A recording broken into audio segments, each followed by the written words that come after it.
Am I the only cigar smoker in the house? Yeah. Okay. Not me. Nobody else smokes. I don't mind if you smoke it. Okay, well I won't. If you guys don't smoke, I won't smoke.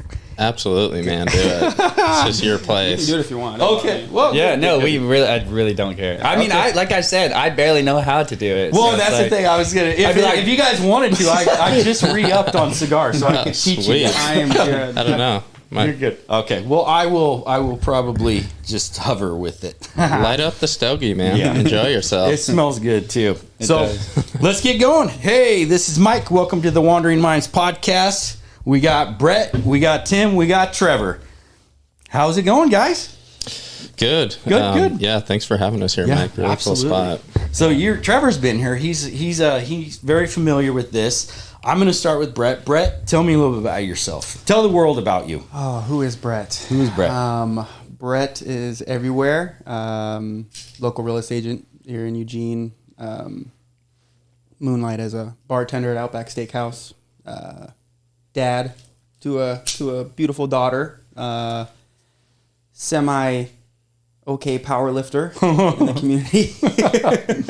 Other than that, man, I mean, that's just, really my life's about just lift weights and work hard and Be a daddy. be a dad, and that takes up most of my time. So Yeah, it sure does. yeah, a lot of my time, all my time. Yeah. Well, she goes to the gym too, which is really She's good. with me. Yeah, she's in there throwing wooden poles over her head, running on the treadmill and stuff. Yeah. She's gonna be a little athlete. I'm excited. I'm excited. I'm excited. Girl, dad. Yeah. Yeah. That, you know what? And I've had this discussion. I don't know if Trevor and I had this discussion. Actually, I had it with somebody else. Girls, because I have two daughters. I actually have a son. A lot of people don't know that. I have a son that's older. I don't have much of a relationship with him, unfortunately. There's reasons for that, and I won't go into that on a fucking podcast. But my two daughters changed me innately as a man, innately. Whereas my son, unfortunately, that didn't happen.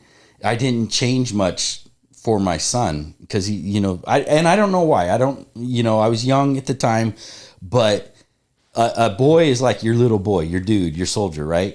But a little girl, that's where you realize, oh fuck, man, I may have been a bit of a douchebag when I was younger, right? I don't want my girls to suffer the karma from the way I was as a kid. So Don't date that guy. don't date. Yeah, that's it. Don't date me when I was younger. Exactly. Not that. Exactly. Right. So he better not come pick you up. But I think that's facts. So unless you're just a cool dude and a really easygoing dude at the beginning, I was a roughneck. I was a troublemaking motherfucker when I was young. So that's where it's like when I had daughters, I was like, oh fuck. Right? You really start to see. Yeah. So anyways, that's my spiel on it. Tim. Yeah, local real estate agent as well with Triple Oaks Realty. Okay. That's what I do. Also, handiwork on the side. I do have my contractor's license that I really just utilize for myself and the investments my fiance and I are making. Recently engaged too, so that's been really Congratulations. exciting. Yay. Thank you very Let's much. get that going right She's there. awesome. Nice. I love that. Right. But yeah, that's what I'm doing. Just keeping my head down, keeping focused, grinding, Yep. doing all the right things, representing my clients best I can and our agency. Good for you. Yeah, it's been great. Yeah. So now you guys are just newly engaged, right? Cool. Have you been together a long time? I'm just curious. Yeah, we've actually been together since 2017. Oh, wow. So yeah, some time to realize who each other, who we are and who we are together. Made it through a pandemic. That's good. We man. did, Right, yeah, that's and that's the a trial. smoke too, and the smoke.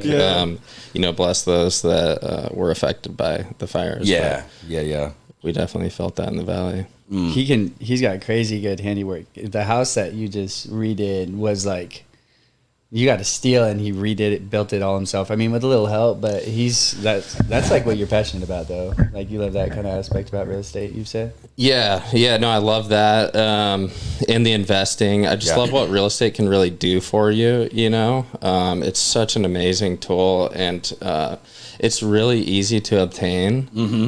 People put up this mental block like, oh, I got to have X amount of money. My credit score's got to be this. Well, you don't really know those things unless you talk to professionals. Yeah. And even if you're not ready right now, we can put you on a path to where you can, and you can, build generational wealth if that's what your plan is. Absolutely. That's one thing I was talking to my daughter, who is 19 right now, and I want her to buy her first home by the time she's 21. So it's Absolutely. like save, and her car's almost paid off. She got a brand new car a couple years ago, and I think she's $4,000 away from having a fully paid off car. She's talking about trading in for an SUV. I'm like, no, don't fucking do it. No, you're so close to having that thing paid off, and in a position to where you have zero debt, and you could start really focusing on saving, and having a house in a couple of years. Absolutely. Huge. And yeah, When I was that age, I wish I had that. Right. Well, It's not and taught the same. it takes it does. That's what I was just going to say. It takes guidance, because Yeah. even when I was at her age, I didn't have that guidance telling me, do these steps, Yeah. and encouraging that behavior, because kids, you guys are young, but the younger generation who isn't minded for success, striving for success, is just blowing they're blowing every opportunity they have before they even realize they're doing it. Well, it's not even like, excuse me, it's not even their fault, because Well, they don't have no exactly. guidance. Yeah. And I think our generation was the last generation to where it wasn't it started to be really important of how to manage money, and is college the right way to be, or should I, because when I went to college, it was, oh, you don't know this major? We'll change this major. Oh, well, you don't like this major? And how am I going to know what I want to do? I've never been in the real world. Yeah. But college is, in my opinion, like, oh, well, we want your money.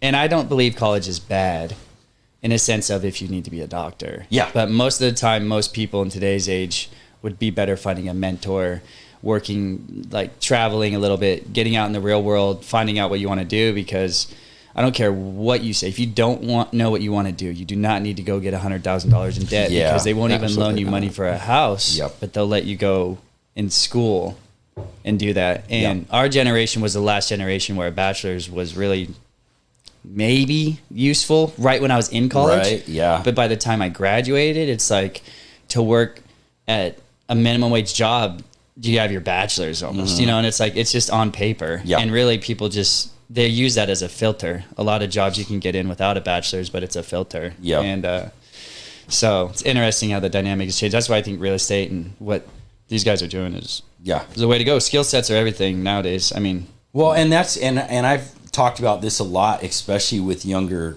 men and people in general, but hands-on experience is always going to get you, more than what as far as I'm concerned. Again, I'm not trying to knock too heavily on education. There's a difference, though. The education is not necessarily book smart, right? You're regurgitating what a book is telling you, but that doesn't necessarily give you real world experience. And I think that a lot of times, a lot of people think that intelligence is more important than emotional intelligence. Like IQ is better than emotional intelligence, where a lot of us, think about you just being in not only real estate, but at the Outback, being able to interact with people, the emotional intelligence that takes to deal with people in general, that's going to get you so much further in life than just knowing what a book told you. when is that book even right? absolutely. Well, that's it. Exactly. Like the book, everybody learns that. Yeah.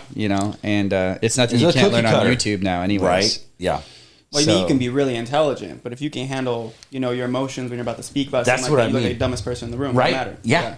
And that's funny, because a lot of the interviews nowadays, they will test you for your Emotional intelligence on a more manipulative side. So Yeah, they'll see if they'll, right. especially in Right. tech, like I'm a software engineer, and in those interviews, they will literally manipulate things to see how easily you get flustered. Because in tech, in coding, you will maybe you'll have a problem in the code, and it'll be something so small, and you'll spend a day like trying to figure this out, and then you'll find it magically, and it'll be nothing. It'll be something super small, and it's like that in a lot of areas, right? Yeah. So I find it kind of curious how, we've made such transitions in society about, talking about emotional intelligence.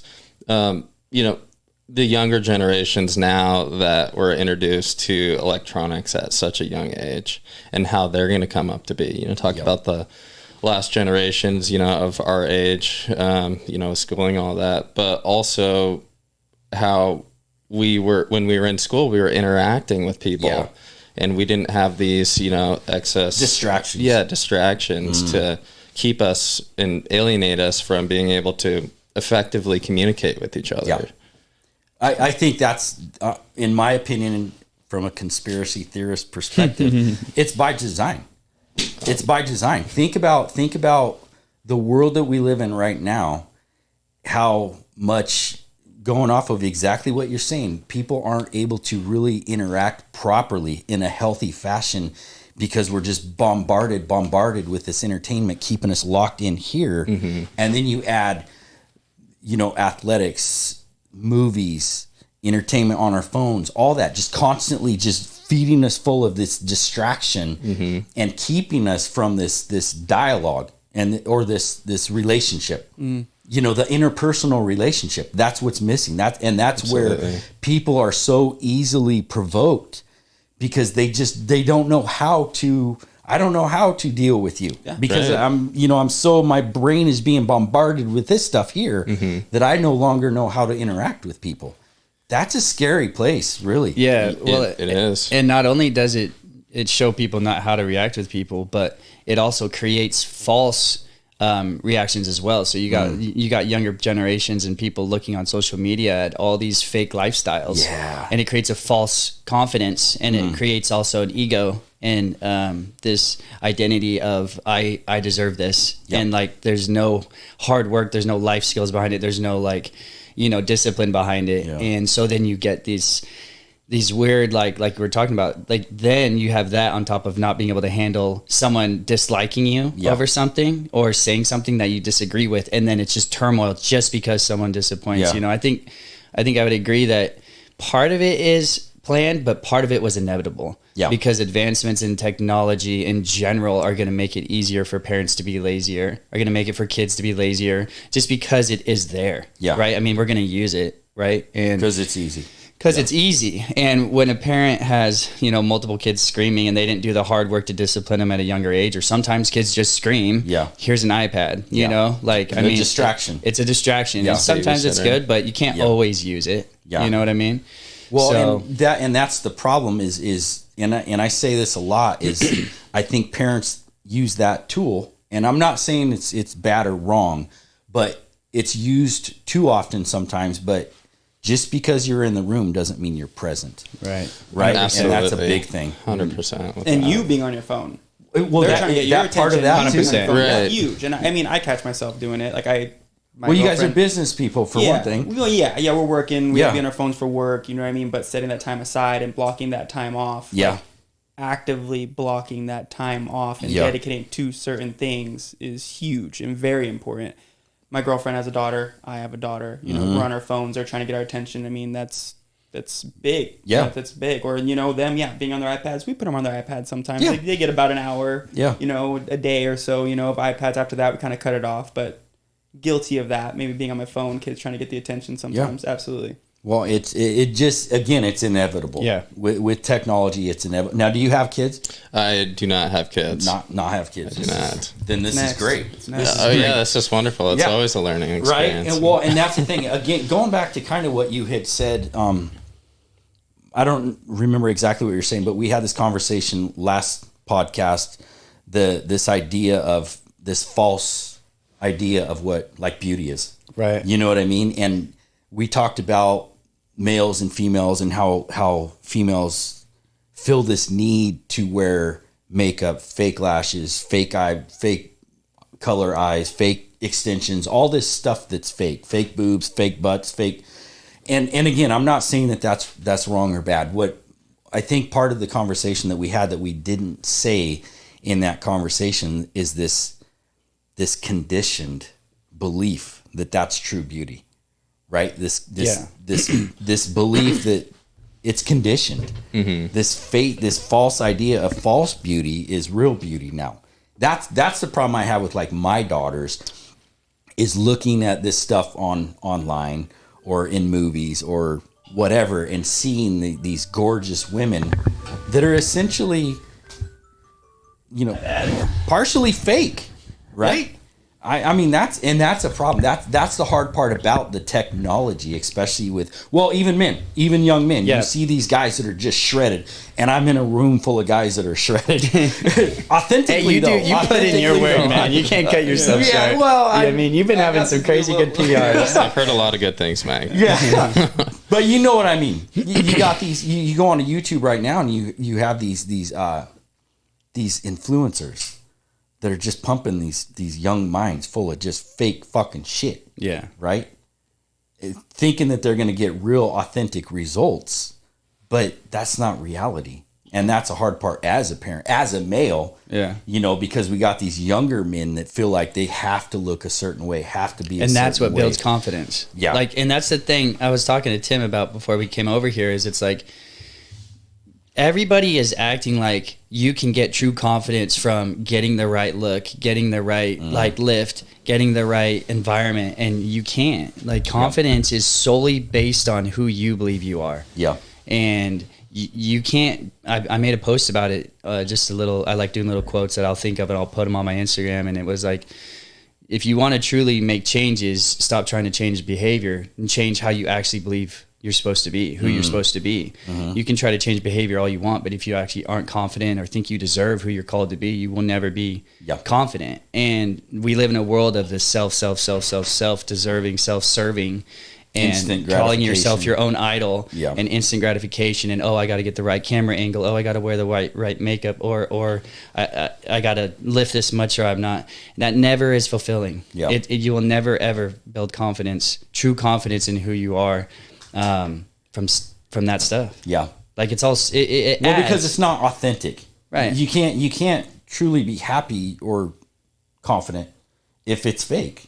Yeah. Or if it's truly from the world and not from how you think. Yeah. I think a big part of that starts when they're young. Yes. You know what I mean? Exactly. You're never going to be able to keep your kids away from social media, right? Instagram. So it's going to happen. Even if you say, you're not allowed to be on that. Their friends are on it. Yeah. You're never going to keep them from it. I think, I tell them, my girls, how beautiful they are all the time. Yeah.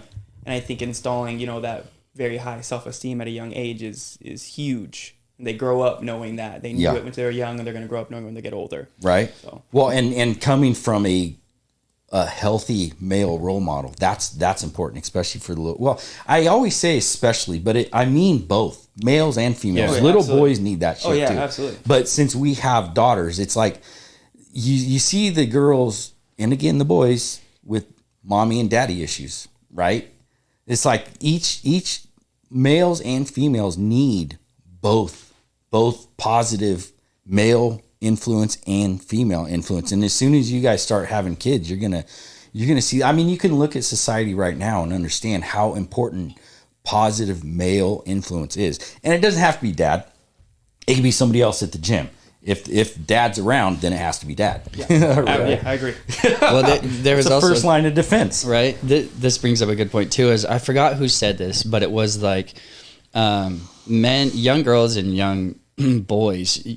There's two parts to play. There's the part where you're confirming their beauty, you're confirming their identity a little bit from that figure role. But then there's that huge part, especially I know more so on my side from being a young boy and whatnot, and having a young boy, that what you see your dad do, and then him saying, this is confidence. When you have those two pieces together, especially even from having a little girl, excuse me, having a little girl, and then looking, because a little girl daddy, that relationship is something, Mike even said, I mean, it's just different than having a little boy.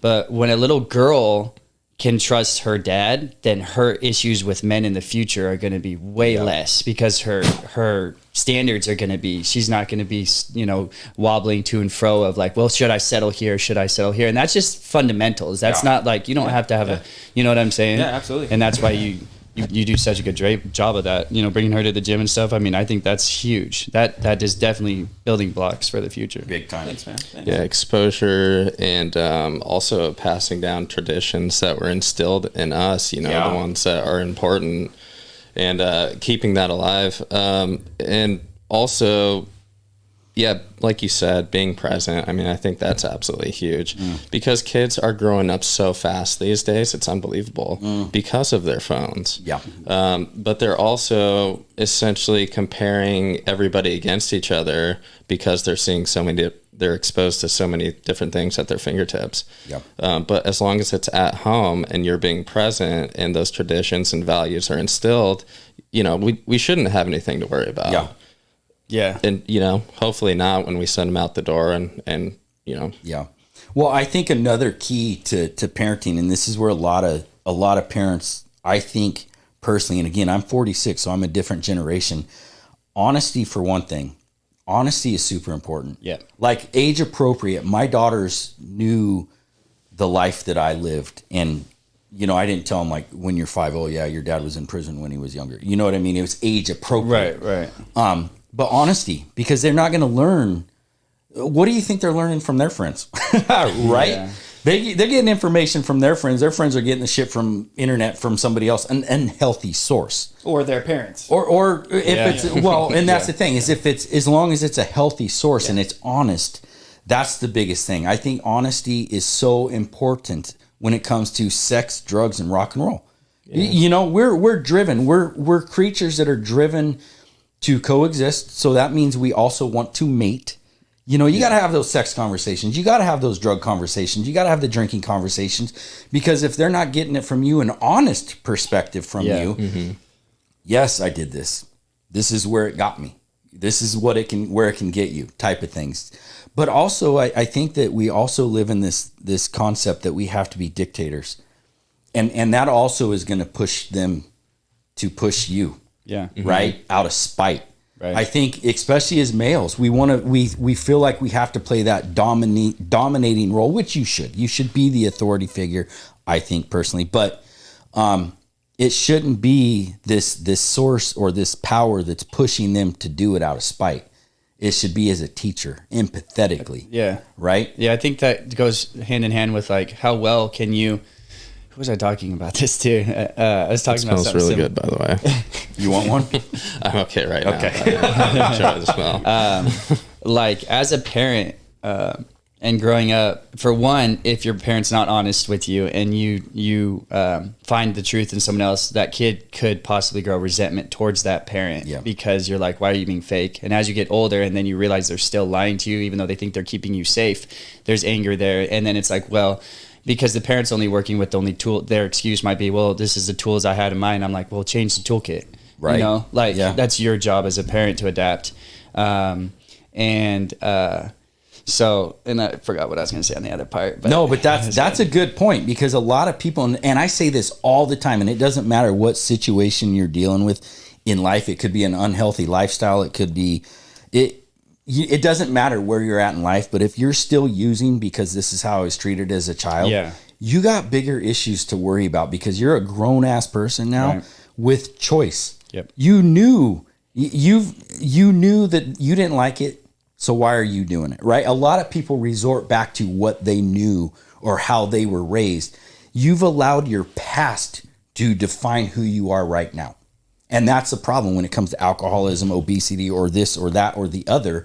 A lot of people use a situation that happened to them in the past to define who they are now, which is a justification for failure. Yeah. Right? Or it's a justification, and then they say, this is just the way it is, and I can't stand that, or this is just who I am. And the other part on what you were saying about the dictatorship is it's like, how well as a dad can you ask questions, or a mom? I think like to beat that dictator role out, lead by example, and then like I think questions are so like one of the most important aspects of helping people you truly care about grow, but then your kids, because like whether it's your nephews or whatever, like, you know, I don't have the best relationship with my kid, but doesn't mean I haven't had to use this with my nephews or any younger person, or even I can't relate when I was younger, if I would have had these opportunities, knowing how my brain functions and wanting to get better. I think like when a kid is mad and you can ask them questions and it makes them self-observe or think about it, like they're mad because they're confused, you know, or they're scared. It's usually one of those two things for the most part. And so like, how well can you, and the more they realize like how I think affects like how, if I get mad or not, how easy I get mad, then they stop. It's easier for them not to lose at a young age, lose their emotions. And what is that? That's emotional intelligence. Right. Exactly. And the parents, if the parents don't have that, don't have kids. Well, and that's the thing. And not everybody should. Yeah. That's I agree.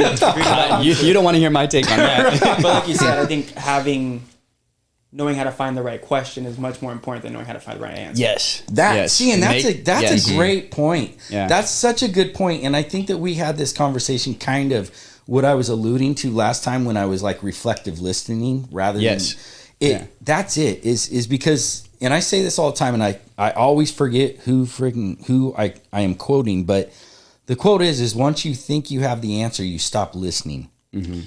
Yeah, I feel like I've heard that before too. Right? Yeah. Because especially as dads, because we're fixers most often. Yeah. We're fixers. So it's like as soon as our child or our spouse or our friend or whoever is telling us their issue, rather than just listening and letting them vent or whatever. Sometimes only people need, and kids only want to vent, right? They just want to get it off their chest. Yeah, just want to be heard. Right. And that's an important thing. That's called emotional intelligence. Just being able to sit and listen is emotional it's a intelligence. Skill set too. It's a skill set. 80-20 rule. Right? Got right? 2 ears, 1 mouth. Yeah. Well, because we resort to fixing the problem. Yeah. And that is a problem, because the reality is as a parent, I don't want to fix your problem. I want you to figure out how to fix your own damn problem.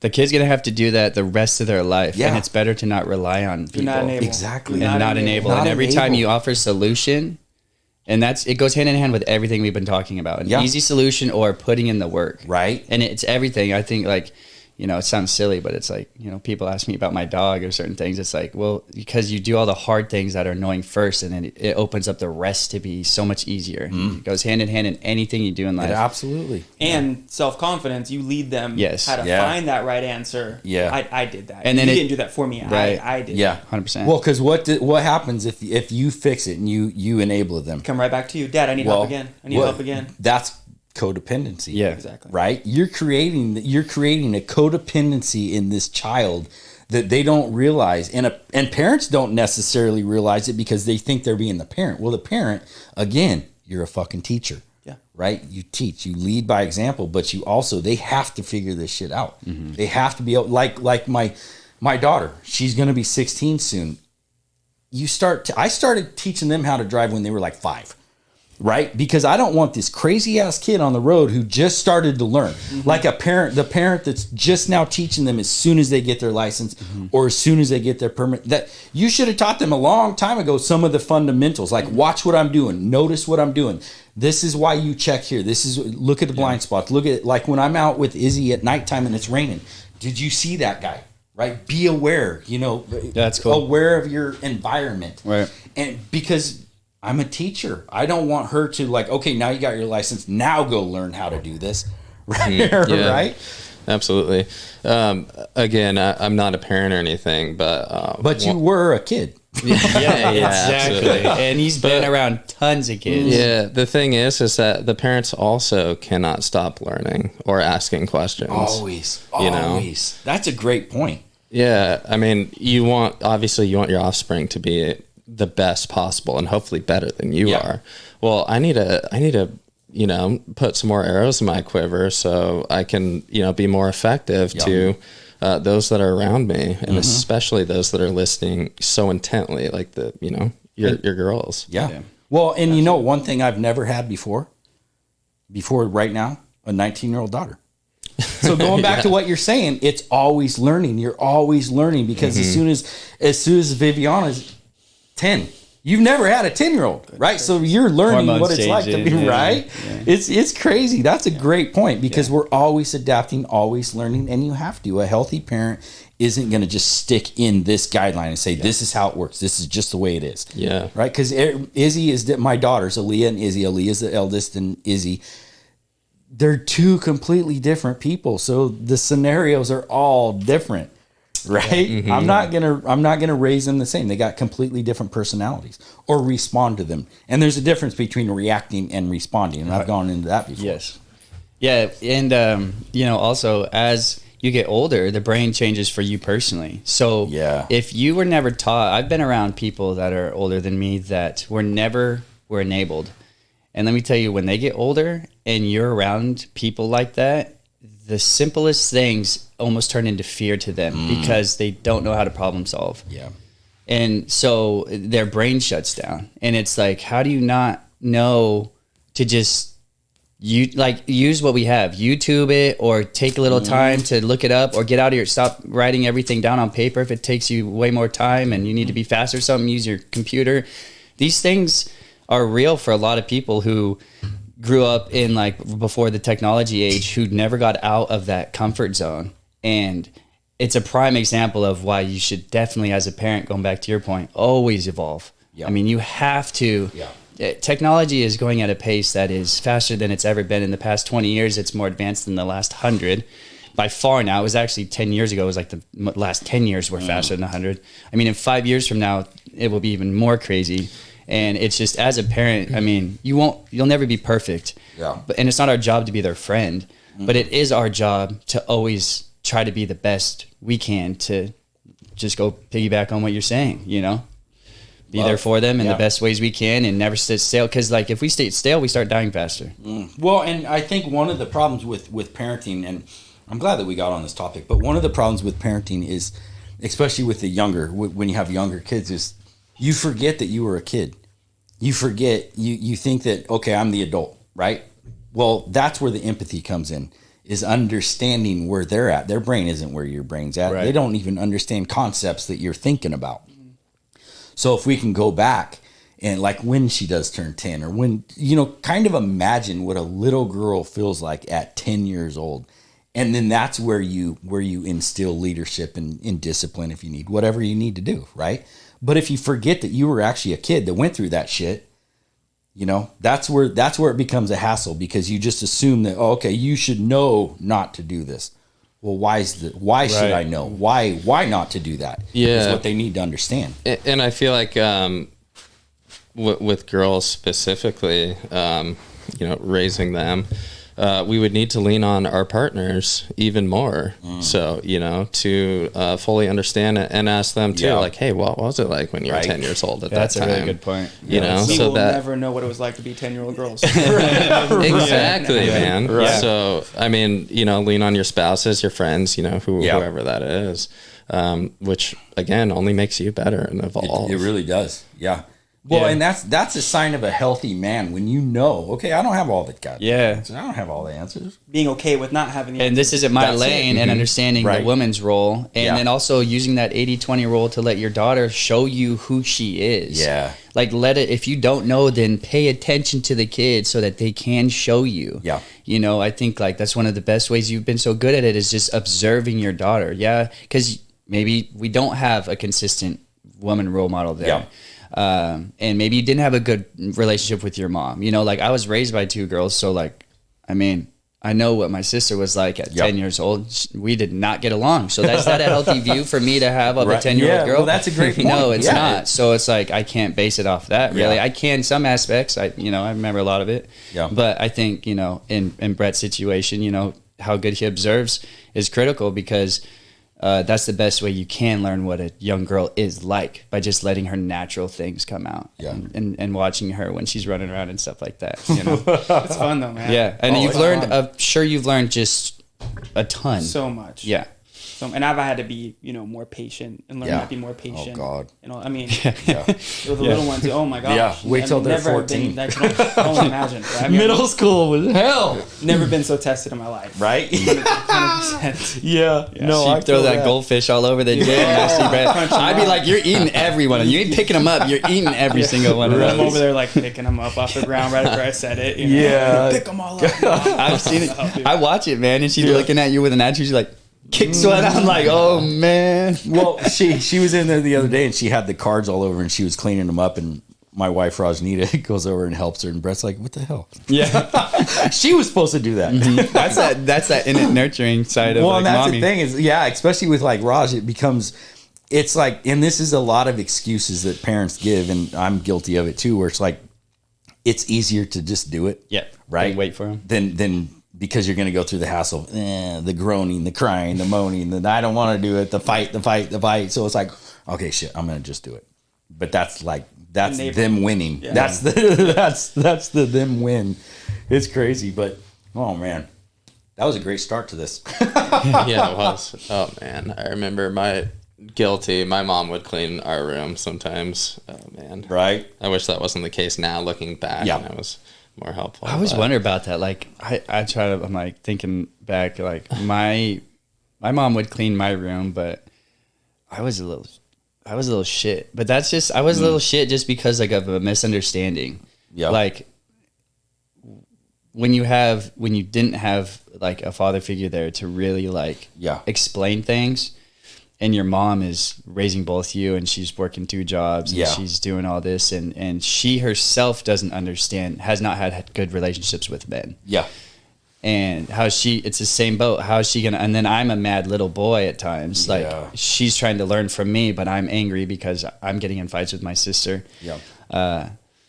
No, I feel you because you really have to, you have to appreciate, you look back and you appreciate, because I too was raised by my mom and I have 2 sisters. My mom had men. She wasn't one of those that brought men, came in and out, but I was not. I was raised by women mainly. My older sister was the one that gave the chores though. She was the one that did. But anyway, so that created an issue within me. I grew to despise my mom. And it's really sad thing, because I blamed her for not having a dad in my life, where it wasn't her fault, but I did blame her. And I was an angry little boy too. I actually started getting in fights at a very young age, like 2nd grade. I was fighting at school. At home, I would fucking break windows and shit. And it's like, I was a very, very angry little dude. And I blamed my mom for years, until I got into my mid-20s is when I really started to look at her and say, man, she did all she could do.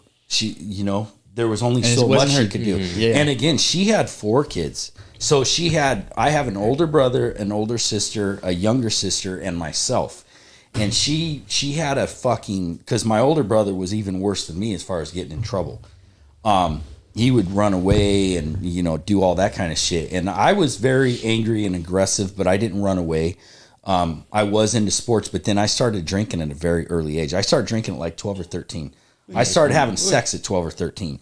I didn't have a male role model in my life. Yeah. I was molested as a child. So, and I don't want to go into that, but I'm just saying there were things that happened to me that created the dominoes effect created a monster in me. Mm-hmm. I was super depressed. I think the first time I thought about suicide was in 2nd grade. Jeez. Imagine that. Imagine that. Being a 2nd grade. I don't even know how old I was in 2nd grade. Imagine just from that point on thinking about killing yourself. Right? That's demonic. Like that, I truly believe, like when you're that young, like that, this just goes back into my faith. No, yeah, go. But that's definitely the devil, and that's the point. They're coming after kids, they're coming after, and when you don't have a dad and it's that imbalanced, it's not your fault, it's not your mom's fault. That is the risks, and that is what like the enemy is after. Your mind, your spirit. I mean, that you're 2nd grade and you're thinking of killing yourself. That's not you. Yeah, it's not. I don't believe in that. I don't believe you can be that.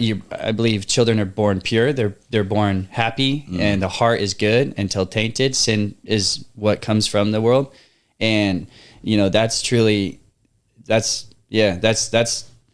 is, and it's and that's how easy it is, though. Yeah, that's the problem. That's how, like, especially in this era right now. Yeah, I mean that was before social media.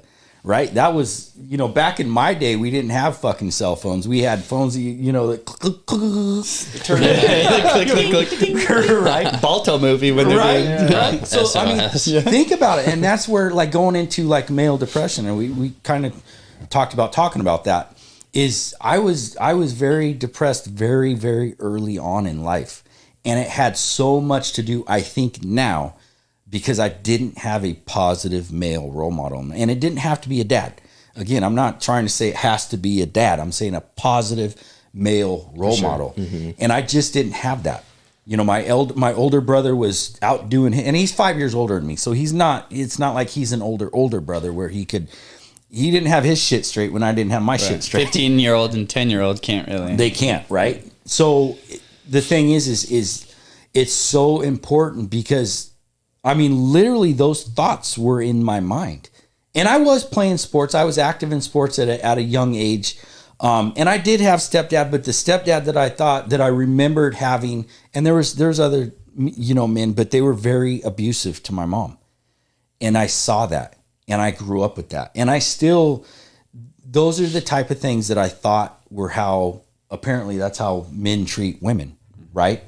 And that's a horrible. Think about the society right now. Well, I appreciate that, but I learned from it. Mm-hmm. That's the thing is I think that I wouldn't change anything in my life because it's who I am today. It created who I am today. And I think that I really do strongly believe that God puts these learning, I say, abilities in front of you. That's a good way to put it. Like opportunities. He didn't say, "Oh, I'm going to make you see this. I'm going to make you do that." But but because there's bad things that happen, here's an you did see this. Yeah. There's bad things. If he did control everything, then what's the point of free choice? Right. So it's like, here, you saw this. Here's a way out. Yes. And if you choose me, we can work it for an amazing opportunity. Yeah. You know, and that's and that's, I think that's it. A lot of people look at these things, again, going back to what I was saying earlier, they define who they are now. If it's in a negative light, you learn nothing from it. Yeah. Mm-hmm. If you are now able to help other people, able to give, you know, words of wisdom, and I say wisdom, and I use perspective a lot, because if you haven't gone through it, you don't have perspective. You have an opinion. That doesn't mean you have a perspective, which means you really don't have wisdom on the topic. That's why certain things that people go through are crucial for growth. Right? Yeah, it sucks, but it's crucial for growth. We want our kids to avoid those pitfalls, but at the same time, they need to have them. They have to have examples to learn from. I'm not saying abuse or anything like that. What I'm saying is we have to, anyways. Yeah. You were going to say something.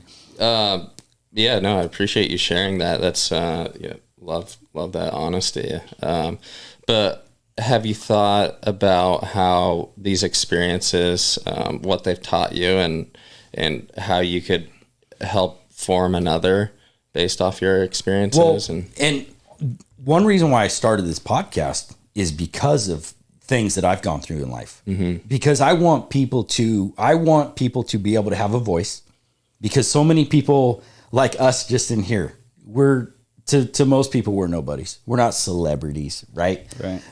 But your story, you guys, every single one of us have a story to tell that can help somebody. Absolutely. Regardless of what you think of yourselves. And I'm not saying you guys don't think highly of yourselves. I'm not trying to imply that. What I'm saying is that everybody has value, no matter what they've gone through in life, right? And I think that, but going back to your question, yes, and that's why I try and be the best version of myself, especially when I'm interacting with people at all times, right? Because there's times where I don't want to be, but I'm not at the gym. I'm going to be the best version of myself. That's why I'm so approachable, because I want people to, right? Dude, I don't first want met people you were like, "Hey man, what's up?" I was like, "Who are you?" Right. Well, because that's who I am as a person. Because a lot of times you go into the gym and you see these people that are, and this, like on a college campus is a perfect example, because people are like this. They're so afraid to interact. I'm that person that will go up to you and meet you. Yeah. Right? Because I want people to be, because people innately want to interact. They really do. They don't want to be alone. They just don't want the awkwardness. The awkwardness. Yeah. So I take that away. Yeah. I remove that. Well, for one, I'm full of tattoos. I got this scowl on me, so I don't want people to assume something. I mean, don't test me. Don't provoke me. Right. But at the same time, you guys all know this. You don't know me, but you guys know that I'm the most approachable person in the gym, right? Because I want to show my best version to people, because sometimes all it is a word that can change somebody's, wherever they were heading that day. Yeah, absolutely. Going back to depression. And I think you and I talked about this, maybe you and I talked about it, where it's like, some people could be really down in the dumps and all they need is just, hey, what's up? Right? I mean, they could have been on their way somewhere in a really dark direction, but all they needed was somebody to hear them. And you said that earlier, just to hear them, to notice them, to see them. Yeah. That's what people need at times. I mean, we're so closed in ourselves. And to me, it's very selfish. It's really selfish to not give somebody what they need in the moment that they need it. And I think we're put there. Yeah. And I think this goes back to also like understanding it doesn't matter if someone's gone through something 10 years ago, like just understand, like you don't know that person's life. That's you don't know. Point. You do not know what baggage they are keeping, how much more baggage they're still building. And for anybody to go at somebody to claim like they know something is just ignorant. Yeah. And you just make yourself look like a fool. Absolutely. And so I think it's always important to understand, like, even if you have a weird view about someone or something is off, always be trying to relate, like, is that stemming from like a bad spot in myself? Yeah. Like, am I viewing this out of like a selfish viewpoint or an insecurity in myself? Or why am I even looking at someone like that? Like, is it, because like, it's usually a mirror. Well, that, and that's what I'm getting at is like, for the most part, it's like we cannot like people, but it's like even the energy it takes to say, I don't like that person is bad. Yeah. I feel like, it's like, oh yeah, like, I'm not about that lifestyle maybe, or that person. But like truly when it comes down to it, if you're mature enough and understanding, like, I don't know what people go through, then that makes you be like, maybe they went through something that was so crazy that I don't know about. So like, maybe I would like them if they got healing on that. Yeah. And so it's always like, kind of like, if you can grow and mature in the way you think in that area and not be so selfish about the way I think is the right way, or the way I think I don't like this person because they come off that way. Well, you don't know their life. Right.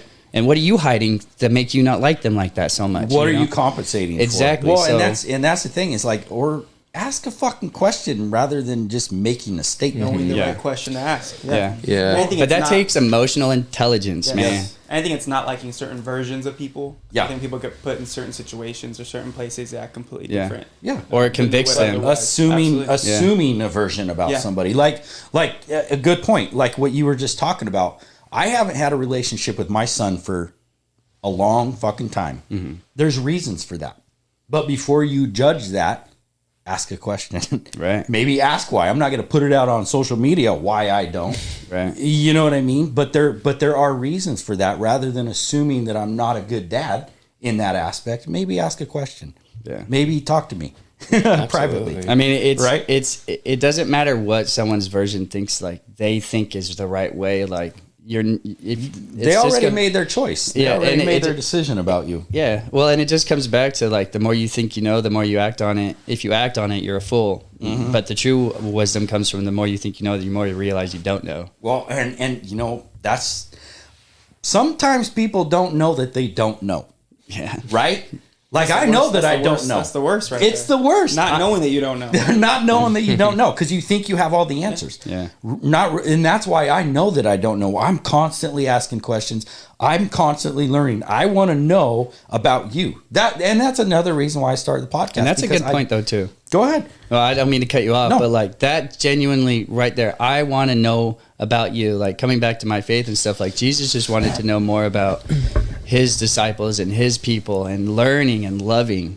And like, it goes back to everything we've been talking about. Like, the more you realize of like why we're put on this earth and human interactions and love, the more you just want to listen. Yeah. And it comes down to like the people who, and I've been guilty of this. This is really hard for me. So not having a dad and stuff, I always felt like I did have to have the answers, or I was insecure a lot. So I would always like to fit in. I'd try to talk to find the solutions, because like I was trying to figure out how to make friends. Cause like I didn't have friends like up until, or I was born in Klamath Falls. I had the same friends up like growing up all the way 6th grade, moved to Springfield, had no idea how to make friends. Yeah. So I tried to like mimic and whatnot. And then I got made fun of, and then I had no friends. And then I had to learn on my own through reading.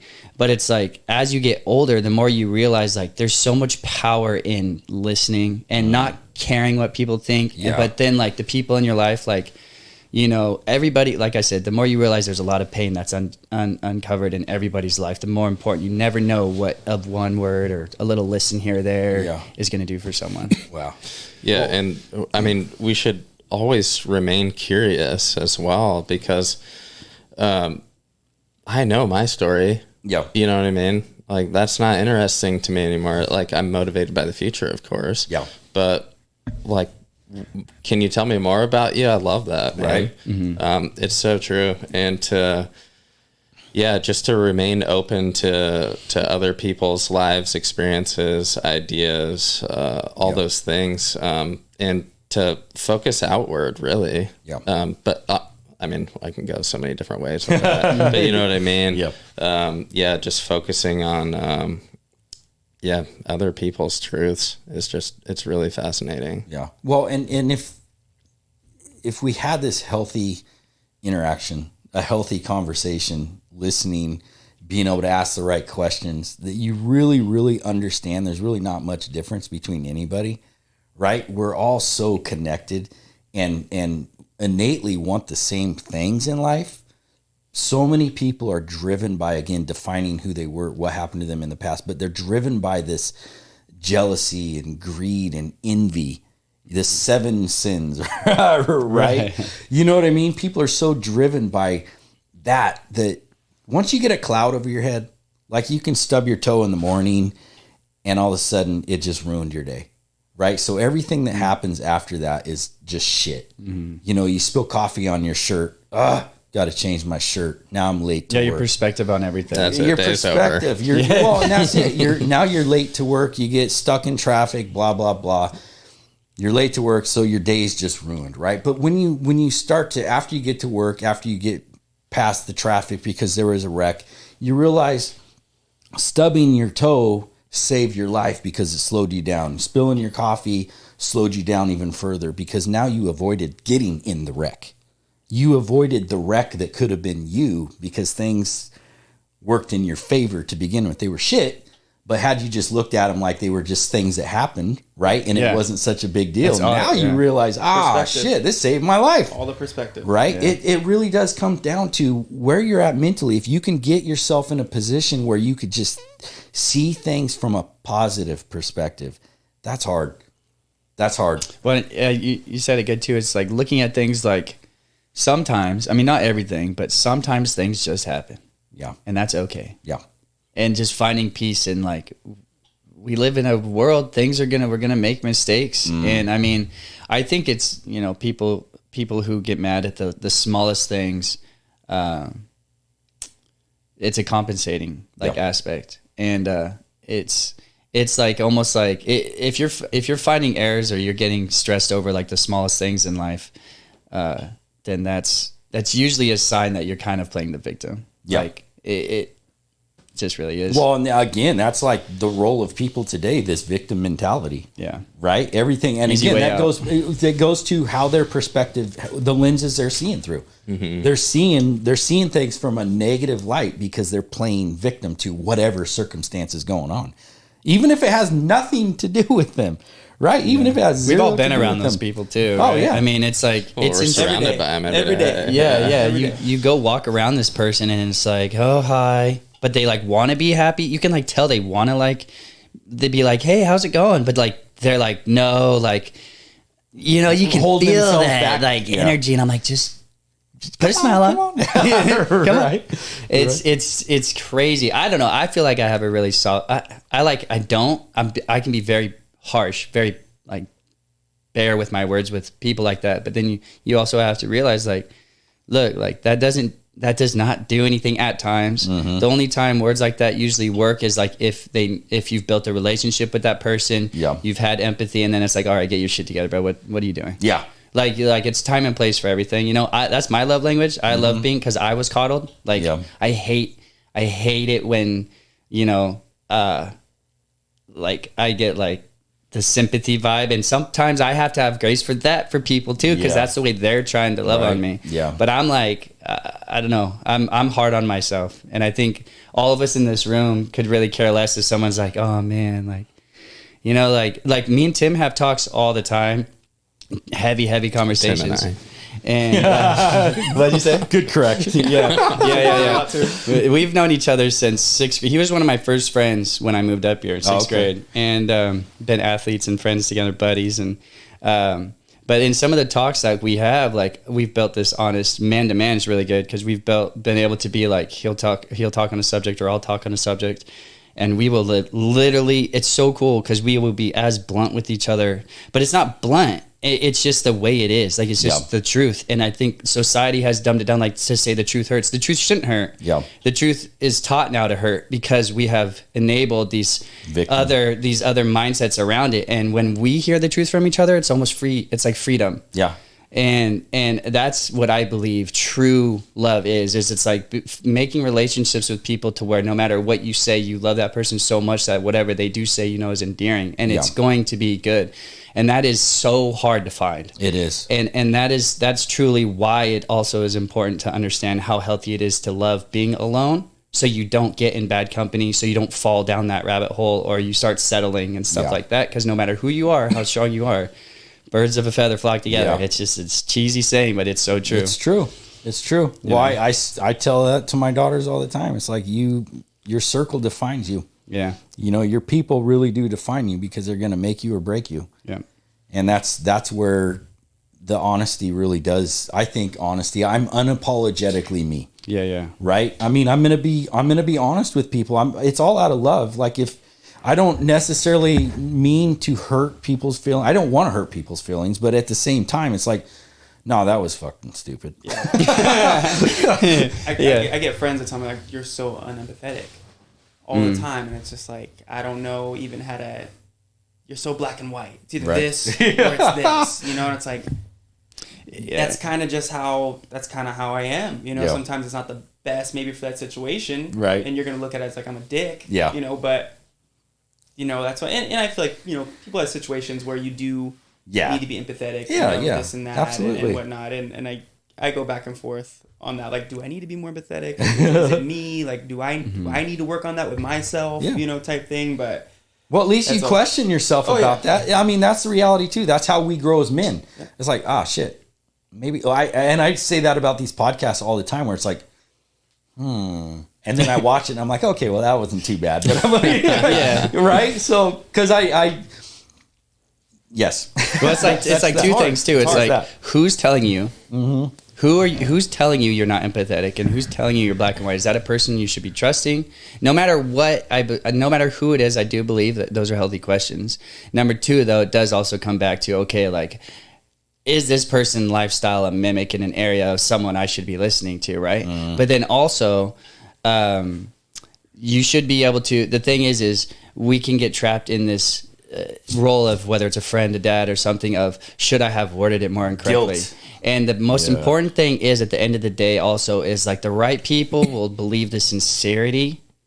And that's huge. You don't have to word things, or you can be black and white, but they are understanding the point you are trying to make. Yeah. And that is a critical skill set also, because in so many relationships, we might lose our anger. We might do this, but what we're saying is truth, and whatever it may be. And to be able to, the reason why I bring this up is because for so long, I would lose my cool in situations, but what I was saying was truth, but I was in a nasty relationship maybe, or the person was yelling at me, but they were actually hurting. So I still had to learn, how can I like not cherry pick and stay mad because they're yelling at me, but versus listening to the pain. And that's just, I think, a super important skill set also, is just to understand that you need to be able to discern, no matter if someone's losing their cool with you, is there truth to what they're saying, and take something away from that. And then, hopefully that'll calm people down, feel safe to not have to lose their cool around you also. Right? How you say something sometimes is just important as what you're saying. Yeah, exactly. Because Brett, you're not perfect. You might lose your cool and say the right things, but it might be elevated, and we don't need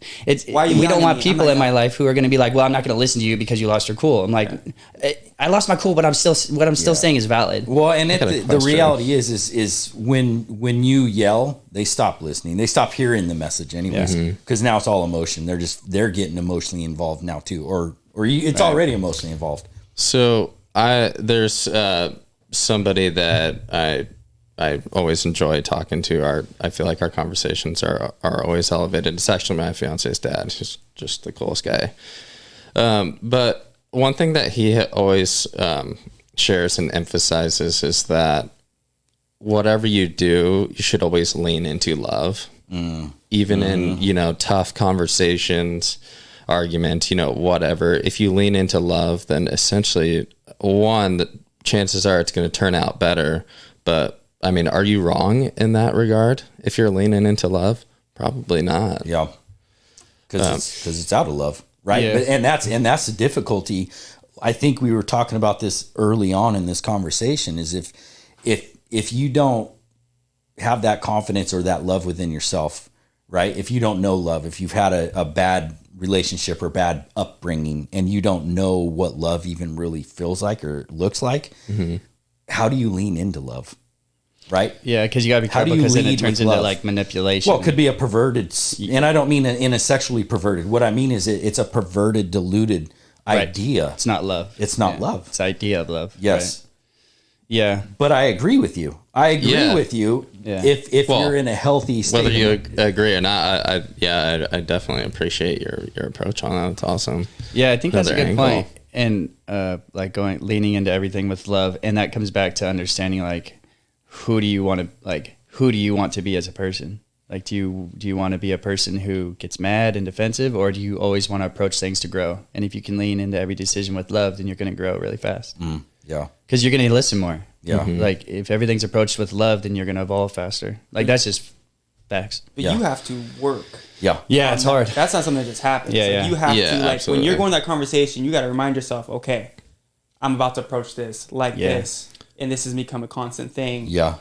You become that person unless you have to think about it on a regular basis. Right. That's just what you do. But that's a good point. You also become more clear too because you're calming yourself down. We act and we rattle out of anger, but Intelligence. Yeah. Well, and a perfect example is a fighter. And I don't know if you guys have ever been in a fight or ever are in no fighting, but the person that's most in control of the situation in a fight, especially a street fight, is usually the winner of that fight, unless he gets hit really, really hard, really fast. Right. But you know what I mean? When you got these people just wailing at you, they're going to gas out, right? Yeah. Or get knocked out because they're just doing stupid shit.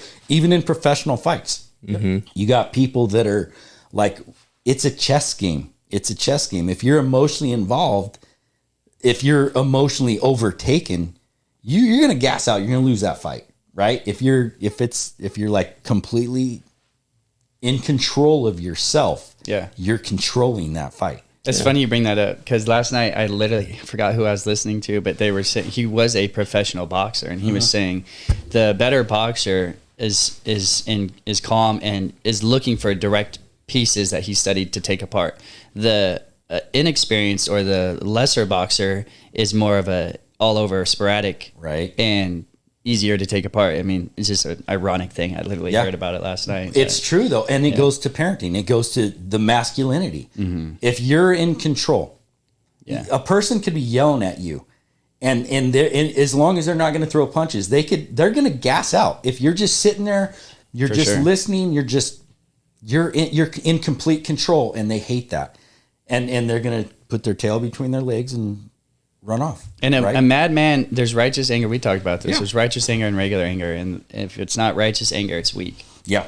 So like, I don't, well, and that's like, what you were talking about is so, I think when you take every thought captive is like what I say. So when you know you're going to be getting into a tough situation, doing what you said, being able to prep, people don't think you need to do that. Like you have to go into situations because it makes you feel like weak. At least it has for me in the past. Like, oh, why do I have to like prep my mind or like calm this down? But it's like, no, you have to go into that. Otherwise you'll always lose to your emotions in the moment. Your emotions will always win if you don't. It's like I wouldn't go into a powerlifting without practicing. I was just going to give that example. I wouldn't do, I wouldn't, it's the same way with your emotional battles. You got to do exactly what Brett said. You got to have a game plan. You got to prep it, because then you go in cognitively or whatever that word is. Yeah. Winning. Yes. Well, and you made a great example because, and that's called self-talk, right? And this is what I teach my daughters is go into every single scenario. Always be self-talking, always be analyzing a conversation before it happens. You know what I mean? If you know you're going to have a conversation within yourself that can go in every single direction. Angry, neutral, happy. Be prepared for whatever's coming, because by the time that real conversation comes, you're prepared. You're prepared. It's self-talk. All day long, and I'm not, and I don't take this the wrong way. Don't be obsessed with the negative things that could possibly happen in life, but be prepared for them. Like what you guys were just talking about. The self-talk is super important because that allows you to, like angry texts, right? You want to respond, then respond, but delete that shit. Yeah. Respond, delete that shit. Done that. Because then you're typed it out so long. Type it out. You piece of shit. Right? Up, delete. Because then that's off your chest. Right. Then the energy's gone, and you can come at it from a level-minded perspective. Well, I don't think we can always really. It's not our job to we can't control the emotions that come in. Yes. Right. We can't control that. If you're gonna get mad at something, you're gonna get mad at something. It's gonna tick you off, whatever. But you can. It is your job to control how you react to it. Yeah. And how you react then changes those emotions coming in over time. Yeah. Like I think the self-talk thing, it might start hectic up there and you might be thinking of a million ways, but as long as you're thinking about it, then it changes to just don't get mad. Yeah. Like one thought, I just am not going to let myself get mad. And what that does, then it opens up the possibility to listen more, like we've talked about. But, everything you do has to be purposeful, and everything involved with that purpose, if done correctly, is for growth. Yeah. Well, and that's where the reacting and the responding comes in, because reaction is always emotionally driven. Yeah. Always emotionally driven. Responding is the logical aspect. You got your whatever side of your brain is responding or reacting. Right. Yeah. There's no love in the reaction aspect. Well, because you're seeing red. You're seeing seeing the heat of the emotion. You don't care what's going on. A lot of people don't care about the consequences of words. Or the consequences down the road. Well, that's what I'm talking about. Your words have consequences always. Right. You know what I mean? Yeah. So it's like when you respond to a situation, especially when it comes to children, responding to a child, because you have to show them that you're actually in control. Right. If you lose control, how do they trust you as a parent? Really? Innately. Yeah. Right? Absolutely. It's one of those things where you have to keep your composure. And of course, I'm guilty of not. I have a 19-year-old and a 15-year-old. I lose that shit all the time. But I'm honest with it. I love them. I apologize. That's another thing is as men, God damn it, apologize.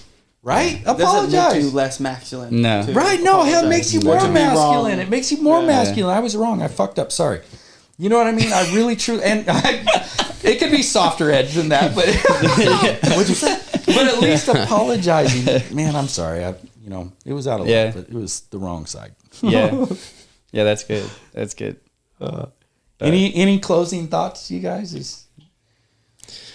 I really appreciate you having me here. This is awesome, and this is the first time we met. And I feel like I've known you forever. I told you, you'd meet Brett and Mike, and they would chill. They'd be cool. We're gonna have to do this again. These guys. I know Brett's first time. I was nervous, man. I was like, I don't know what I'm gonna talk about. I don't know what I'm gonna say. I'm gonna sit here the whole time. They're gonna be talking. I don't know what. Honestly, Tim was halfway here, and I was like talking about something, and he was like, "Hold on, let's just go home." He's like, "I'm nervous, man," and I was like, "You'll be fine, bro." Yeah, well, and this is one reason why a lot of people ask me for topics, right? Mm-hmm. And it's called the Wandering Minds for a reason, because we wander a lot. Mm-hmm. But I like to shoot from the hip because I genuinely appreciated hearing what you guys had to say as we were going with it. Right? Because a lot of people, it becomes scripted. Oh, yeah. You make a list of questions, you make a list of answers. Really. You got a list of questions, you're already thinking of the answer. It's not going to be authentic at that point. We didn't talk about anything. I thought we were going to talk about a single thing. We didn't talk about the gym at all. We're talking about powerlifting. We're talking about real estate. Right. We talked based on being a dad and stuff like that, which was most important to me. But everything else about, none of it came up. No. Yeah, just a lot of real things that matter. Yeah. And I think that's really cool. I love what you're doing. Cool. Thank you. I appreciate that. We're going to have a part 2 with all 4 of us. Yeah, we're going to run it back for sure. Yeah, for sure. Awesome. It's funny how the topics we've talked about keep expanding, but they're different. Like I've been on more twice. In depth, yeah. Yeah, well, it's like just different. Subtopics. Yeah, subtopics. Like today was more on, I'd say, just like how Oh, dude, we talked about it a lot, actually. We talked about it a lot, but it's all really, really, I mean, everybody had really good stuff they brought to the table, which is really cool. That's what I was excited about. Yeah. I was excited to hear what these two would like, the snippets they'd bring in and stuff, because I both know they got really good minds.